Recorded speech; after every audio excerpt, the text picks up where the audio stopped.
Hi, welcome back to Sonic Sunday School. What I wanted to talk about this time was a little bit of some writing. Now, there are plenty of songs that, you usually use chords and, you know.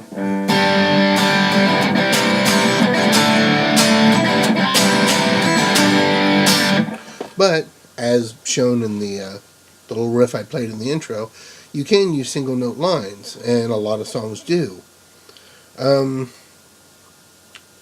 They usually stay within the key, so they're using the patterns that I showed in my major scale series.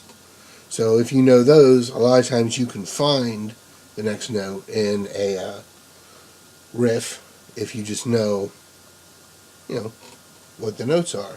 I mean, you've got things like that was the intro to the video was the Dream Theater song. You've got,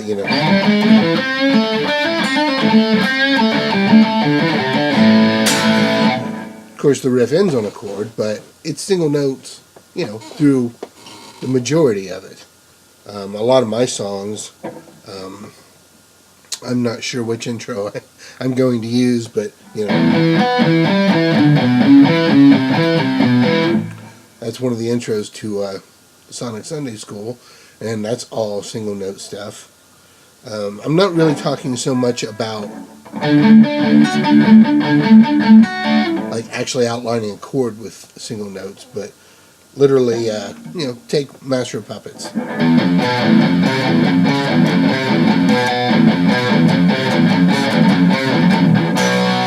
You have a chord in there, but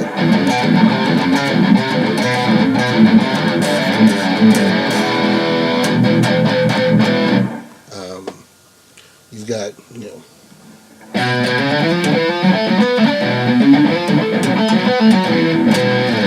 Megadeth, so many bands use that kind of thing. So don't limit yourself to just playing, chords. Also use single note runs. Figure out something and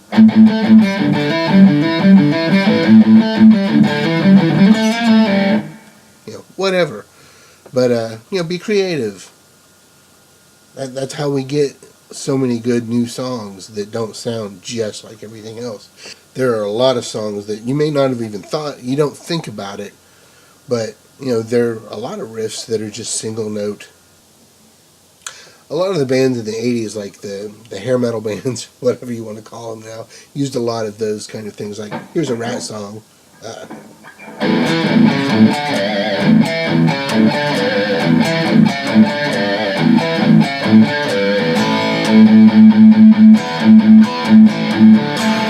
I mean, it resolves to a chord progression, but, a lot of the song is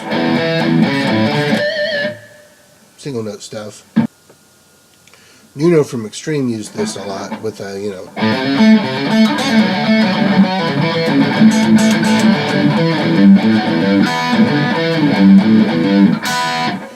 that kind of stuff throughout the songs. A lot of the funky stuff he did was a lot of single note stuff. There's so many songs. Of course, if there are any of you that watch this channel because I play Chapman guitars, and you'll probably recognize this.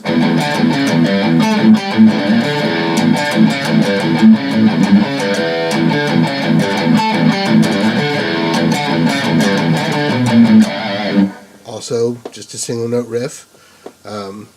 They can be really cool. One thing you can do is, like, say you take 3 chords. We'll just do a regular 1, 4, 5.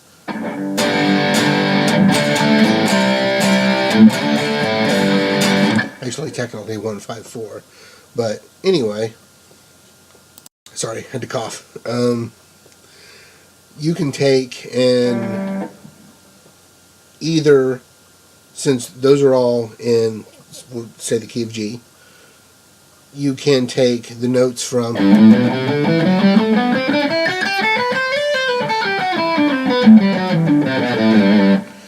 the major scale, and write a riff that will outline, have the root of each.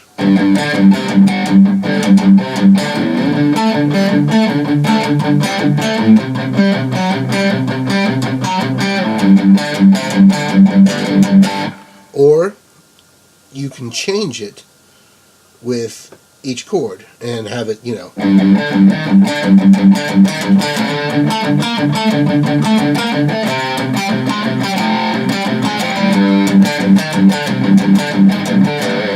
Now, what I basically did there was, changed, kind of changed key with every chord changed. So, each chord I was playing a riff out of that key. So you can do either one, depending on how you want, if there's vocals over it, if you want to stay in a key for the melody, then, you'll kind of have to do that. But if it's just an instrumental, or you're playing lead over it, and you're willing to switch keys of that fast throughout the song, then you can do that. But I just wanted to illustrate this as another way to write songs. A lot of the people that I know will write songs, and they're all chord based. So, this is just another way to come at writing music. Nothing's right, nothing's wrong. It's just another tool in your arsenal for creating music. Alright, well, that's all we have for this week. And hope you got something out of that. And thanks for watching. And until next time, keep enjoying, keep playing.